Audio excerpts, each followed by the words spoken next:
Hello, ladies and gentlemen. Welcome to the OurSF Hour with Raj. I'm your host for tonight, Ryan. How's it going, Raj? I'm good, man. I think we talked about this last week, or I talked about this with somebody. I don't know. I've talked to so many people the last couple weeks. It's been busy. Like I thought, these next couple weeks were going to be a little lay low period before the draft, but it's been nothing of that. It's been busy. A lot of rumors, a lot of different reports, a lot of smoke. It's been a busy couple weeks, busy couple days. This week has been crazy since that trade went down.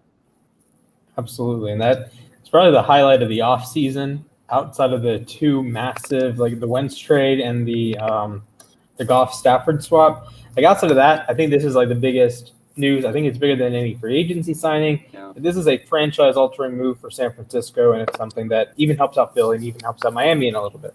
So, I mean, it naturally is going to take up a lot of what we talk about. Naturally, it's going to take up a lot of what you do on your Instagram at our SF 49ers.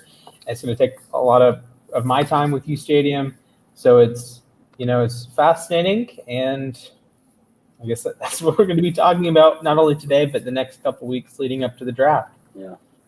It's very fascinating because you're right. It affects not just the Niners. It affects a lot of teams because there's a lot of quarterback hungry teams. We were talking off air, quarterback hungry teams that they maybe wanted to move up, but we're putting ourselves in position to get a guy that maybe others want or could have got, and now they're like, okay, who are the Niners targeting? You know, that's going to decide their fate because let's say the Broncos, they need a quarterback, and if the Broncos come up and they want to move up, they're going to have to trade. Or Carolina, there's a lot of options because it depends on who Niners are getting. And we posted this today on the page, and everybody's making their decision. Fans, media, everybody wants a certain player that fits their desire. And on this post, it's the two overwhelming favorites for the fans are Justin Fields and Trey Lance. You got Trey to the Bay or Justin Fields at 3. Those are the two guys that I think the fan base wants to see. They're exciting young players. They're the new wave of quarterback. They're the running quarterback, that mobile quarterback. That's the athletic guy. People want that. You have Lamar Jackson, Russell Wilson, Patrick Mahomes, Josh Allen. Those types of guys are exciting, and the Niner fans want that. They're torn, as you see. I think the majority are leaning towards Fields. I posted a poll. It was about 75-25% Fields towards and Lance, but Lance is getting some steam. The one guy that we can kind of say the consensus of fans don't want is Mac Jones, but that's the guy that the media is kind of showing. And again, there's been a lot of reports, Schefter and then et cetera, et cetera. A lot of people are saying, they think the Niners are leaning towards Mac Jones. And if you read comments and if you see all the posts, Mac Jones is not getting a lot of good reception from the fans. I think the consensus is they don't want him. And it's not that he's, and my take is, I've talked about this a lot. It's not that he's not good. Mac is a good quarterback. I think he's a good prospect, but I just don't see it that it makes sense for him to go for the Niners to take all those draft picks, 3 first-round picks essentially, and a third-round pick, to trade up for Mac Jones. A couple of weeks ago before everything, started going down, he was projected to be a second rounder. So I just don't see why they were going to trade all this in for a guy that could be a couple weeks ago, like I said, a second rounder. And in the press conference, Lynch and Shanahan said this is the guy they want. They knew if they stayed at 12, they couldn't get him. They weren't able to get him. So a couple weeks ago, Mac Jones, a second rounder. Now they're saying they have to move up to get this guy. It just doesn't make sense to me. I mean, again, at the end of the day, if they do want Mac Jones or whoever it is, you got to support it because you got to know that Shanahan and Lynch, they're going to be a good duo for this quarterback that they get. And Kyle Shanahan, especially, whoever he gets, he's going to mold him, and you can hopefully know that he's going to be, good. And this report here, it's funny because this is another smoke screen. I just see it as a lot of smoke. They say, the front office wants Trey Lance, but Kyle Shanahan wants Mac Jones. They're all guessing at this point. Matt Mayoko, he's a big, Bay Area writer, and he pointed out, he goes, really, honestly, I feel like everybody's guessing, and that's the way I see it. I'm guessing, you're guessing, all the reporters are guessing, because I don't just think that Shanahan is going to tell everybody, oh, yeah, we're taking this guy, we're taking Mac Jones, or whatever. They have to create smoke. They don't want players to know or teams to know because that's just not interesting. And also, that's the way it works in the offseason. You're going to try to hide your best interests. You have to have a poker face. you're not going to show all your hands, all your cards, just the way it goes, because these media people, journalists, TV personalities, whoever it is, they need stories, they need things to talk about. If they just came out in the open and said, we are definitely taking Mac Jones, we'd be bored. We wouldn't have anything to talk about. And that's why social media is so different nowadays from where it was 20, 30 years ago. We talked about this on air. Can you imagine if we didn't have social media, these days? Or if you had social media back in the old days, when, like, for example, Steve Young, Joe Montana, the quarterback controversy at that point, it would have been so crazy on social media. So it just gives us things to talk about. I think a lot of this Mac Jones stuff is smoke, man. I don't buy it. I really don't. Yeah, absolutely. And I compare it a lot to what Miami did last year. So Miami had the 5th pick all off season. It's like, is it going to be Tua or Herbert? Tua or Herbert? And Miami, like, as this draft started approaching, they're like, yeah, we want Herbert. So if you want Herbert, you're going to have to trade up to get Herbert, and kind of would increase the value of that pick. No one ended up trading up, and Miami got their guy at 5. We can sit here and argue if he's the right guy or the wrong guy, but they got the guy they wanted at 5. And this is, if you're San Francisco, I think you knew you can get Jones at 12. And if you weren't 100% sure you could get Jones at 12, you still don't trade and get quarterback 5 at the number 3 pick. I agree. You wait until draft day, and if it goes Lawrence, Wilson, Fields, Lance, and you're like, okay, maybe we can trade up to 6, trade up with Philly, get Jones, trade upping then, right? You don't do that now. Right now, San Francisco has probably the guy they want. It's either probably Wilson or Fields, but even Lance. But you get the guy you want at 3 that is either the consensus number 3 quarterback or the consensus number 4 quarterback. And if you don't get either Fields or Lance, Zach Wilson's sitting there, right? Yeah. Or heaven forbid, Trevor Lawrence is sitting there. I don't want to think of a world with Lawrence and Shanahan. I think he'd go 17-0 for the foreseeable future. But you get the idea that San Francisco knows what they're doing here, I think. And I'm doing a mock draft right now, and teams in the mock draft are trading up like aimlessly. Yeah. Teams in real life trade up only when they know exactly what they're going to get at the spot they're going to get. San Francisco knows. We're pretty sure we know the Jags are going to take Lawrence. We're pretty sure that the Jets are going to take Wilson. And even if it's like 90% Wilson, 10% Fields, you're getting either one. So you have a 10% chance of ending with Zach Wilson. But then you're doing your due diligence and saying, okay, we're probably getting Lance or Fields. If one of those is off the board, Zach Wilson's sitting there. Yeah. So you pick your favorite out. You essentially order them, and you're going to get at least the number 2 guy on your board. And San Francisco, I think, has done a wonderful job there. They're throwing up these smoke screens, and at a certain point, you're not going to trade the pick. So it's just like a media thing, like, oh well, Kyle Shanahan allegedly likes Mac Jones. Yeah. I mean, you can probably get Jones at 12, and even if you couldn't get Jones at 12, you wouldn't have to trade up to 3 to get him. And I like Mac Jones more than a lot of people. I think he would be really good in San Francisco, but you don't trade up to 3 to get him. Yeah, I absolutely agree. Like I said, you don't trade from 12 to 3 for Mac Jones, in my perspective. I just don't see it. And again, with going with the smoke screen is Lynch and Shanahan, they just don't leak information. Traditionally, we were surprised about the Miami pick. Nobody saw that coming. Schefter, not even the great Schefter did. And, all these guys are speculating, oh, Mac Jones is the pick that everybody wants Mac. Where are they getting this information? The Niners do not leak information. When Trent Baalke was the GM, always had leaks, and that was something that Lynch came in and he put an end to. They don't leak information, bottom line. They're not going to tell people. Like a couple years back, I used this example. I posted about this the other day. A few years back, a reporter, I can't remember who said it, but they said, Quinnen Williams is the perfect guy. That's who Shanahan wants. Quinnen Williams is the guy. They went to IHOP with Quinnen Williams. That's the guy they want. And I was like, maybe he was just hungry. Maybe they were hungry and they wanted to go to IHOP. Or, they're going to do their due diligence. They're going to meet with the prospect because they have to. And they want to get to know these guys. It's a long draft process. You're going to have different meetings with players that you're not going to draft. Like you said, I think they know who they want. They have a clear-cut plan. You don't make this trade a month before draft season without having a pretty good plan. And then you get time to assess everybody and just double check, make sure, cross your T's and dot your I's to make sure the guy that you want is your guy. And again, with that Quentin Williams story, where I'm going with that is, ended up drafting Nick Bosa when all the reports were saying, oh, they're going Quentin Williams with the number 2 pick, and they went with Bosa.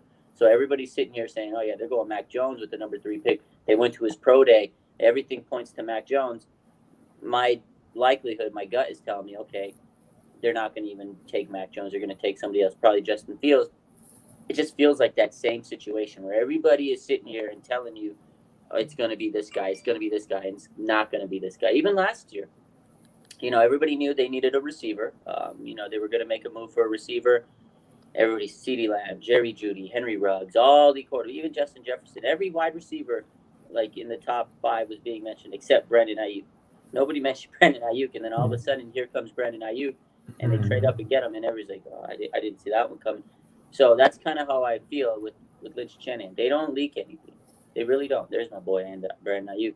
Like PFF says, he's very underrated, and Shanahan knows what he wants. He knew what he got out of Ayuk. He knew what he wanted from him. That was his guy, and I think he has the same thing coming this season. Like, he knows who he wants. And when the day comes, when April 29th comes, we're finally going to find out who Kyle's guy is, and I'm pretty sure it's Justin Fields. Yeah, just piggybacking off the Ayuk. Ayuk is a stud. Like, I know Debo's going to get a lot of buzz. George Kittle gets a lot of buzz for good reason. Mm-hmm. Ayuk is a star player, and he is going to be he's going to be a chain mover moving forward. He creates extra yards. He gets open. He produces stuff, and he's an excellent player. Great pick, much better than Jalen Reagor. At least at this point. Sorry, Eagles fans. Yeah. But San Francisco definitely is holding their cards close to their chest. They don't want teams to see, and you can go to these pro days and scout players that aren't the quarterback, because as far as I know, Mac Jones is still throwing to Devontae Smith and Jalen Waddle and guys like that. And San Francisco they don't have a ton of draft capital. They only have one other day 2 pick. They can, pull from a couple years in the future and say Jalen Waddle or Devontae Smith starts falling and you want a wide receiver. Hey, you did your due diligence on Devontae Smith and Jalen Waddle, right?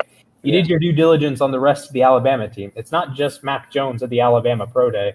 It's not just Justin Fields at the Ohio State Pro Day. It's not just Zach Wilson at the BYU Pro Day. I think people miss that sometimes, that it's not just the quarterback.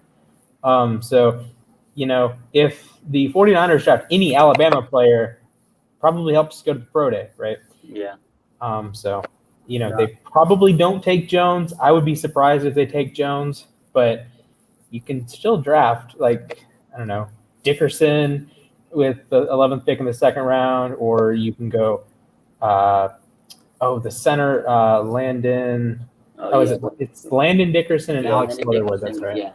And then, and that's what I'm saying. Like, you don't just go to pro day for one guy. And also, when you go to pro days, they're going to put on a show like these quarterbacks. A lot of it's scripted, and, they're going to put on a good show. But you want to get to know them mentally. You want to get to know the person. You want to get to know their personality. So that's another aspect, is you're interviewing these players. But there's a lot of players out there. And not only that, talking to coaches. And the other aspect is there's other coaches that go to these pro days. Bill Belichick was at the Alabama Pro Day. I really think that they went there with the intentions to talk to Bill and ask him about, what are your thoughts about maybe trading Jimmy Garoppolo, because that's been something that's been coming up too. So you have to consider Jimmy Garoppolo in all this, because he is a big part of this. They talked about it, or he was upset. Is he going to use this to fuel him? Are they going to trade him? There's still a lot of different outcomes that can come out of this. We're not 100% sure if Jimmy's going to be here next year, and we're not 100% sure if the rookie quarterback's going to even start next season. Because the plan is they want to keep. They say it's going to keep Jimmy, develop the rookie. Use Jimmy as a bridge, but we don't know if that's 100% true, because there's still reports saying, there's been 2 reports this week. Albert Breer and Mike Girardi both said that Jimmy Garoppolo they would only trade him for a first-round pick. So, did they talk to Bill, about draft capital value? What if he wants the Jimmy G? What are they going to give up if that's the case? Because you got to look at it from the Patriots standpoint and point of view, is Okay, do they want Mac Jones? Does Bill Belichick want Mac Jones? Does Bill Belichick want to move up for a quarterback? Does he have draft capital for Mac Jones? If he can't get Mac Jones, what's his next best option? Maybe he goes with Jimmy. Maybe that's why he wants. The rumors are circulating about Jimmy. I know they have Cam Newton. It's only 1 year. Is he your long-term investment? If you get Jimmy, you could use him for a couple of years as long as he stays healthy. And Belichick likes Jimmy. He knows the system. He fit in right there. So that's something that they'd have to look into too. So it's not just about going there to scout Mac Jones. There's a lot that probably went on. Again, it's all speculation. We're all guessing at everything right now. But I agree with what you said is when you go to these pro days, you're looking at a lot of different things there. Absolutely.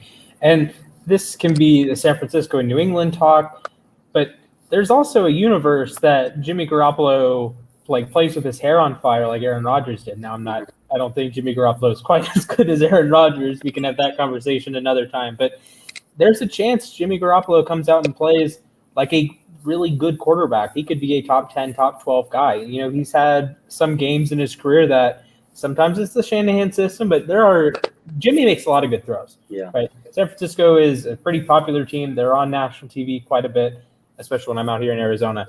Mm-hmm. It's a very talented team. He can find the guys that are open. He can make a lot of great throws, and people give him a lot of crap. Yeah. He was injured in 2020.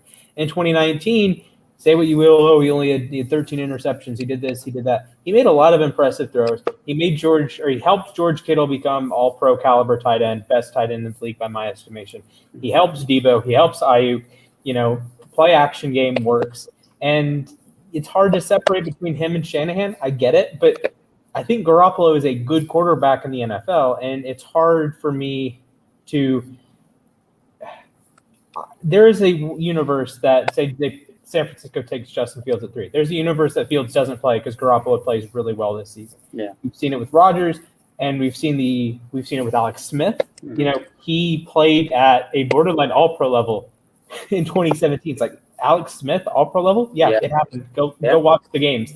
And we've seen the inverse. The 2018 Ravens, they didn't want to start Lamar Jackson. Then Flacco doesn't play well, gets hurt, and boom, Lamar's the starter for the last 7 weeks. So there's an ebb and flow to this. And, if it wouldn't shock me if they pick Fields, Lance, Jones, whomever, and then Jimmy starts the entire season because he plays really well. And that can be – even San Francisco has seen this before with Kaepernick and Alex Smith. You play the hot hand at quarterback, and especially when there's not a huge gap, right? So if you have if you're bringing in Aaron Rodgers to compete with Jimmy Garoppolo, that's not smart. But if you're bringing in a rookie to compete with Jimmy Garoppolo and Jimmy Garoppolo is falling, you don't want to make the change. Yeah. Like last year with Wentz and Hurts with Philly. If Wentz was playing well, Hurts isn't playing a snap. Yeah. But Wentz was sucking, genuinely probably the worst quarterback in the league outside of the guy up in the green side of East Rutherford. Good job, Jets fans. If Wentz isn't the worst quarterback not named Sam Darnold, Jalen Hurts doesn't play it down, right? And it's just difficult to solve this quarterback puzzle because Jimmy Garoppolo has a track record of being a solid NFL quarterback, just like Alex Smith did. Yeah. And if you are San Francisco and you say, okay, we're going to start Jimmy G for the season, and then maybe Fields /Lance /Jones gets a week 18 start when San Francisco inevitably wins the division. Sorry, Rams fans.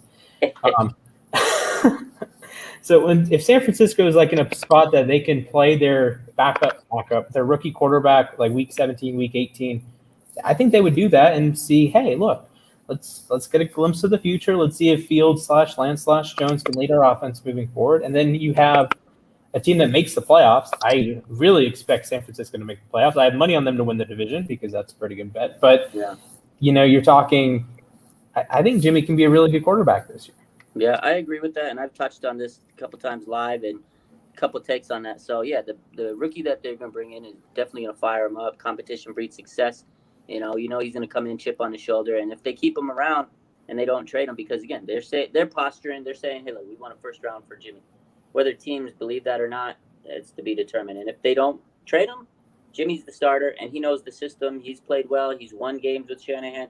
Again, he's the only quarterback under Shanahan that's won games. He's got to stay healthy. That's his biggest downfall is, staying healthy. And again, that's why they have to bring in this quarterback. Shanahan said it's hard to win games when you're starting quarterbacks healthy. They need a guy that can come in and be that guy. But hey, if you have Jimmy and a rookie, that's a good problem because we've seen it before. Alex Smith, Patrick Mahomes, Alex Smith, Colin Kaepernick. We've seen it. Brett Favre, Aaron Rodgers. Definitely not comparing Jimmy to Brett Favre. These players. I'm just saying it's the same scenario where you have a starting quarterback that's a good caliber quarterback in the league that can win you games. He knows the system. The rookie can learn from him. He doesn't have to be thrown into the fire. The Niners are in a very, very good position right now. They have a great great team around them. The quality of players is very excellent, like you said. Debo, Kittle, Ayuk, Mostert, Wilson. They got all the linemen that they have. They built the stone wall, the O-line. Whoever's that quarterback's going to benefit from all that. But if you have a rookie that doesn't have to be thrown into the mix, it's good because most of the time when teams pick a quarterback this high, it's a bad team or a rebuilding team or a team that's, won 2 games. The Niners are a potential Super Bowl caliber roster, at least playoff, like you said. They have a really good roster. Last season, they were marred by injuries. They bring a rookie into this lineup and they can develop him. That's scary, and that's unbelievable. It's not really something that happens in the league. When you have a team that's this good, you bring in a quarterback that could be the next Patrick Mahomes, Justin Fields, or Josh Allen, or whatever the case is, one of the next superstar quarterbacks. That's rare, man. And I agree. If they have Jimmy, that's the safest option. Is you have Jimmy there for a year, mentor the kid. If Jimmy gets hurt, you can get this kid in. If not, let him sit and learn and then wait for his turn. Because if Jimmy balls out, they go to the playoffs or he wins the Super Bowl or whatever that happens, his trade value goes up. Then you could trade him for even more because people are like, man, Jimmy really was solid. He led this team to a Super Bowl. You get rid of him, you trade him, and now you have less money or more money on your salary cap because you're going to have to pay. We've talked about this a couple times. Fred Warner, Nick Bosa, Ayuk, or Debo, whatnot. Those guys need to get paid. So eventually getting rid of Jimmy makes sense.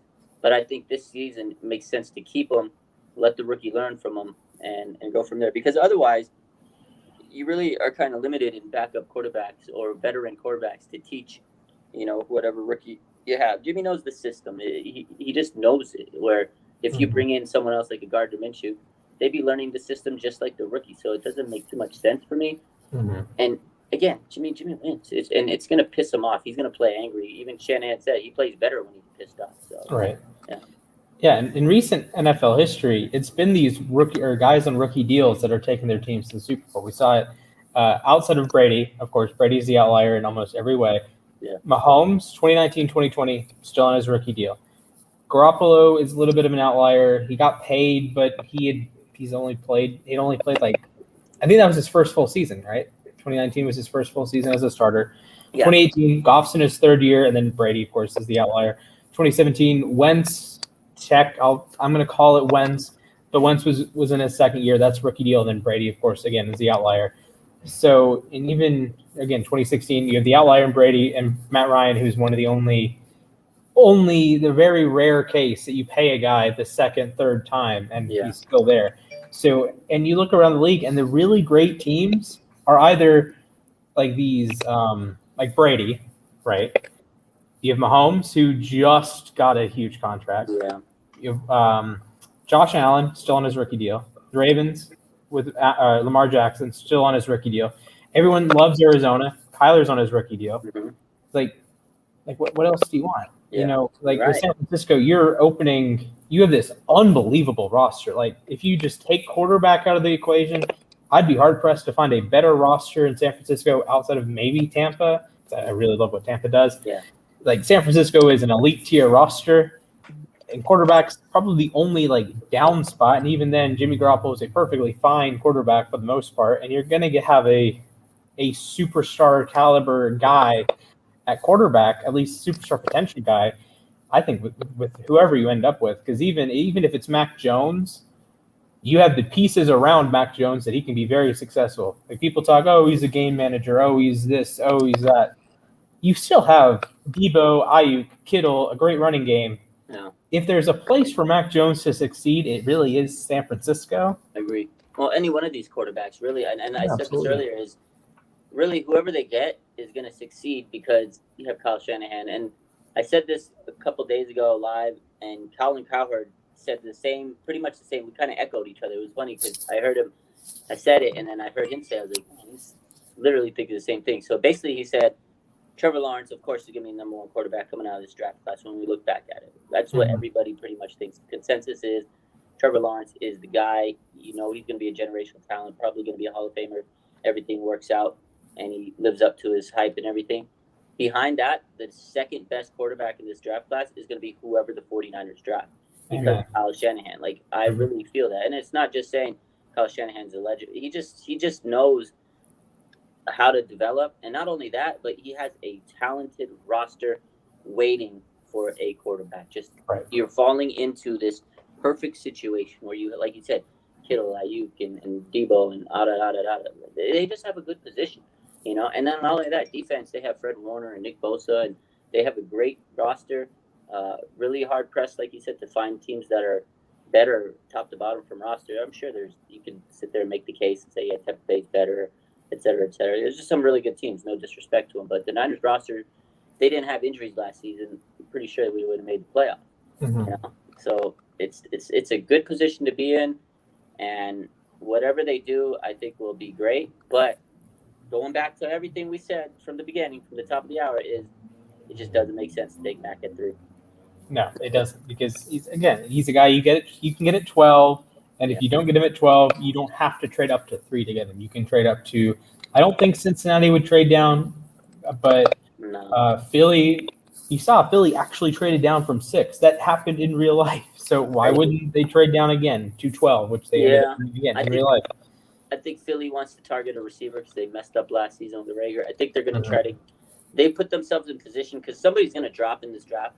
Every year there's players that draft, especially a drop because of quarterback-hungry teams, and they get to kind of mess up the flow of the draft. Right. So I think Carolina takes a quarterback. I think Denver trades up and gets a quarterback. Trey Lance maybe, or whoever we don't draft, maybe Justin Fields. I think that the Eagles are sitting back and saying, hey, there's going to be someone that drops to us, whether it's Devontae Smith, Waddle, Pitts maybe. Imagine Jamar Chase there. I think Jamar, honestly, and I was doing a mock like I said, I did a mock last night. Our take on it, and I know people are going to disagree with me. I honestly think that the Bengals are taking Jamar Chase. They're going to give Burrow his guy. They have great chemistry. I know people are saying you need to get him a lineman, get Sewell. It's a smarter pick. It's a safer pick.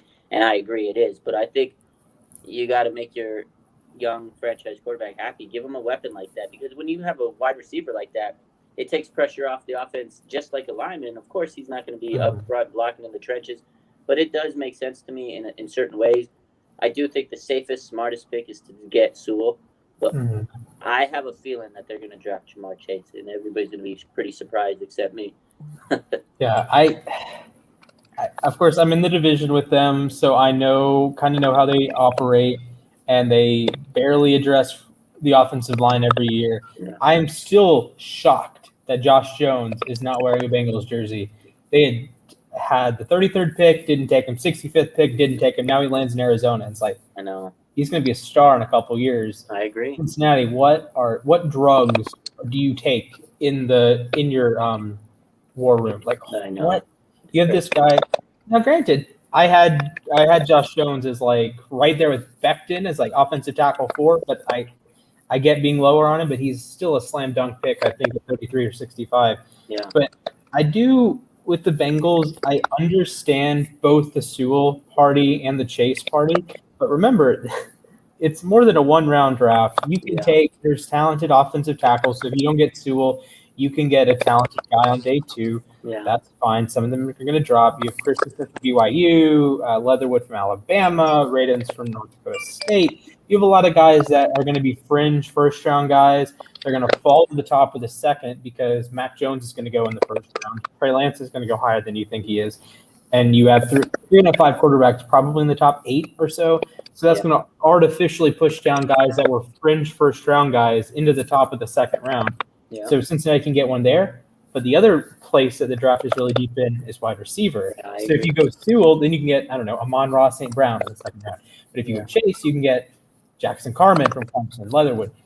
I don't want to say a win-win scenario because you're passing up a generational prospect. Yeah. in both But cases. you're getting like Sewell is the best offensive tackle I've ever evaluated. Yeah. Jamar Chase is he's so good, man. he's up there with Julio. Like he has the ability to be like just this next unbelievable. And again, I think the idea of having Burrow and Chase, because they've played and that they can just be instant success, like instant chemistry. Like I can already imagine Chase coming into the team the first day he comes in, and the first person he goes up to is Burrow, and then he daps him up and says, "Yo, man, how you doing? How's ACL? I can't wait to go out there and catch with you." Like you just know that there's this, you're gonna like connect immediately. Oh man, let's bring those LSU days back or something like that. But to pass on a guy like Sewell is so tough because you're right. He could be the next perennial all-pro tackle in the league. Like he could be that guy. It's tough, man. And the games are won in the trenches. So. Yeah, I think if Cincinnati, if their first two picks aren't offensive tackle and wide receiver, I don't know what they're doing. But they definitely need a tackle. 100% absolutely tackle. If they don't take a wide receiver, okay, so be it. They took one at 33 last year. T. Higgins is otherworldly. Tyler Boyd is great. I love Auden Tate more than most people. Yeah. You know, you have weapons offensively. Like Cincinnati's not bereft of offensive talent. People are saying, "Oh, they need to take Chase. Oh, they should take this." No, it's really Chase because he's just unbelievable. It's not because they need a wide receiver. Like there's a disconnect. Like Philly needs a wide receiver. Cincinnati doesn't need a wide receiver. It's just Chase is a perfect fit. Yeah. Like if Devontae Smith was the runaway number one, I don't think he's going to Cincinnati. I think it's a Sewell slam dunk. Yeah. Jamar Chase is the number one guy, probably the number one guy in the last 10 years. I can't think of a guy that I would have had rated above him since Julio. Yeah. And then you're looking at, he played with Burrow and was the best receiver in the country with Joe Burrow. So obviously make that connection. Yeah. And then I hate how people are trying to like critique Sewell or critique Chase. No, they're both insane. Both great, yeah. They're both so good, man. Did you see Sewell's 40 yesterday? Oh my Lord. Amazing. I don't think a man that big is supposed to move that fast. You're not supposed to move that fast at that big size, man. But I'm just happy the Niners don't need to worry about tackle, because I was worried because before the Trent Williams stuff, it was like, man, maybe we can somehow find a way to get Sewell because we need a tackle, or are we going to get Slater? And now I'm like, we're solid. O-line is good, and now we're just sitting here wondering the quarterback. So that's kind of a relief. I'm happy we got Trent Williams back, but we'll see. That quarterback situation is going to be talked about this rest of this month, man. I wish it was the 29th already. You and me both. I wish I could just skip the next month of school. Oh yeah, I bet. Oh my goodness, I have to do all these stupid papers. It's like, oh. No, I remember those days, man. I just want to get to draft day. I want to oh man, I just can't wait. You know, and the summer's going to be nice. At least, well, they took the All-Star game away from Atlanta, but okay, whatever, I guess. It happens. You know, both of us are super excited for draft season. You know, the next few weeks we're going to dive more into the draft. Today, of course, we spent most of the time, if not the entire time, talking about the number 3 pick. But San Francisco has other picks. They have the 43rd pick in round 2. They have a 4th round pick, couple 5ths, a 6th and a 7th. Those are going to be nice depth pieces because this is I like the draft class a lot. I'm working through. I'm into the 100s of prospects that I've scouted. San Francisco is going to get some good players on day 3. Yeah, like you might not know who they are right now, but in a couple months, when you're like going through your research, or like the fans out there, when you're going through your research, okay, this yada yada yada linebacker from whomever state university, he's going to be a nice player. San Francisco is one of the better teams in the drafting. You know, you get All-Pro Fred Warner in the middle of the 3rd round. You know, you get Debo in the middle of the 2nd round. Like this is a very talented. Kittle was a 5th round pick. Yeah, Kittle 5th round, Greenlaw 5th round, Warner 3rd round. They are great at scouting talent in the middle to late round. So you know they're going to get some gems in there. And you're right, because I want to next week maybe we could talk about the other parts of the draft other than the 5th round pick, because there's a lot to talk about and potential of a trade. I feel like the Niners are a team that could trade up back into the 1st round. Yeah, absolutely. They've done it many times with John Lynch. did it last year. He did it the year he got Reuben Foster. He did it the year after that when they traded up in the second round to get Pettis. They trade a lot. I can definitely see it happening. Yeah, it's a super exciting time. And of course, the quarterback is going to be your centerpiece. But remember that 2017 Chiefs draft class? It wasn't just Mahomes. They also drafted Kareem Hunt, who was really good for a couple of years, and then he had the off the field issues and got flipped. And was it? I forget his name, but it was Patagnon. He was a rotational edge guy in the Super Bowl run. Getting good players outside of the Super Bowl, outside of the quarterback, and that's or even the Ravens in 2018. It's more than just Lamar Jackson. You got a Pro Bowl right guard. Sorry, you got a Pro Bowl right tackle. You got a solid tight end who's now in Atlanta. You get more than one piece in these drafts, and I think people can misconstrue that sometimes. So if San Francisco takes Mac Jones at 3, you have the rest of the draft. I don't think they're going to take Mac Jones. I agree with you there, but again, if you screw up the quarter, I don't think San Francisco is going to. They screw up. John Lynch and Kyle Shanahan are out of there, man. Oh my goodness! Oh, I can't imagine. That's something we got to talk because I brought this up, and you got to think about this. This is their 5th year in the league, and as much as I love them and as much as I respect Lynch and Shanahan, they signed another 3-year extension. But you got to be honest with yourself. They haven't won a lot of games, and again, injuries are part of that. Jimmy going down and injured. At some point, the record comes up, and you got to win games because fans are going to sit there and start getting upset. You have to win games, no matter how great talent you have on the team.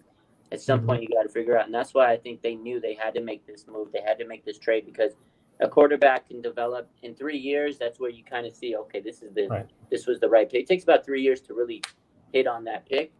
So I think, and again, they have 3 more years on their contract. So within 3 years, we'll see. Did the pick go to the playoffs? Did they go to the Super Bowl? Have they been winning, or are they still losing? So this is a monumental draft pick. They have to get it right. They have to absolutely nail this pick. And if they don't, we're going to be sitting here in a couple of years saying, man, Shanahan Lynch might be on their way out because that's just the business. You have to win. And again, that brings me back to the number 3 pick where you trade up from 12 to 3. You better know it's an elite guy that's going to be a dominating elite quarterback in this league. Absolutely. Yeah. And we've seen it with teams around the league that even when you make the Super Bowl, even when you win the Super Bowl, we saw with Philly, Doug Peterson's gone in 3 years. Carson Wentz is gone in 3 years. It's very much a what have you done for me lately league. And if you're I don't remember who the owner is. Is it still Jed York? Yeah. Okay. So if you're Jed York and you're walking into the office, you're thinking, well, the last thing that Kyle Shanahan did for me was miss the playoffs. The last thing that John Lynch did was miss the playoffs. That's what he's thinking. That's what a lot of the league is thinking. Now, Kyle Shanahan would be on the top of everyone's list of head coaching hires, and John Lynch would be on the top of everyone's GM hires. Yeah. But again, it's a what have you done for me lately league. And 2 out of the last 3 years, the 49ers have significantly underachieved. And the other year they went to the Super Bowl. But when that Super Bowl run becomes 1 out of 3 years, 1 out of 4 years, 1 out of 5 years, 1 out of 6 years, then you're starting to say, maybe he's not as good as we think he is. People were throwing shade at Bill Belichick for taking this terrible Patriots roster to 7-9. Are you kidding me? Yeah, and you got to get. I do give. I'm not saying that we should get rid of Shanahan. He's terrible. Or Absolutely not. The injuries have been something, and again, for them to have the 6 wins during the season with all the injuries and COVID and everything, remarkable. And I love Shanahan. I think he's been a marvelous coach. But at some point, they're going to look at. You're right. They're going to look at that at some point and say, we need to win games, man, because that's what this game's all about. So it's frustrating to think about that. I just think as a business, knowing the business, it's cutthroat, and they have to make sure they get the right pick because they have to win games. Because if they don't, eventually the injury excuse kind of wears out. This excuse wears out. You have talent on your team, and it's like, okay, we have done everything we can. We even traded up to get the quarterback, and we're not winning. So this is such a monumental draft. This is one of the biggest historical moments in the history of the 49ers. This is big. That was one of the biggest things that they ever did as a team, as a franchise.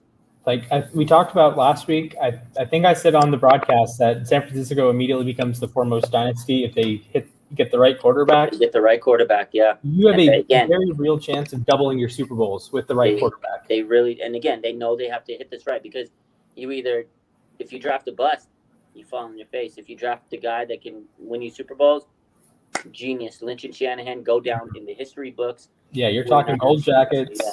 You're Gold talking jackets. you're talking rings. You're talking Ring of Honor. history You're there. gonna be remembered for years to come, 100 years from now, when my granddaughter's son is sitting there. Oh, Kyle Shanahan and John Lynch, they're in the Ring of Honor for the Niners. I can't believe it. In 2020, they 21, they drafted this guy and they won Super Bowls. Wow, my grandpa's great grandpa used to tell me about this. So like, it can be that.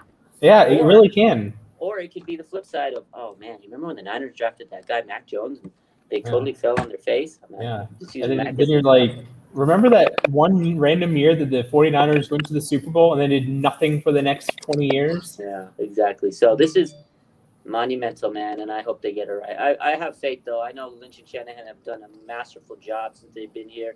I mean, you got to remember, they took over a gutted roster. Yeah, it was ugly. It was horrible. They brought in their players, slowly turned it around, and they've changed the culture. It's just you got to put wins on that scoreboard. Yeah, absolutely. You got to put wins on the scoreboard. And hey, viewers, make sure you put some likes on the video. Make sure you put some subscribers in the on the YouTube. Follow Raj at OurSF 49ers on Instagram. Follow the U Stadium Instagram, just U Stadium YouTube. Make sure you download the app if you haven't already. I don't know what you're doing. If you haven't, it's a pretty great app. Any final words, Raj, before we wrap it up? Just like you said, follow all the platforms, U Stadium, Twitter, and Instagram, OurSF 49ers, Twitter, Instagram, where both of us are trying to keep expanding. You guys are getting that YouTube going. Eventually, I'll have some stuff my own too. But other than that, it's just enjoy the next couple of weeks because it's going to get interesting. Yeah, it's going to be an exciting time. We will be back next Saturday around 6 p.m. per usual.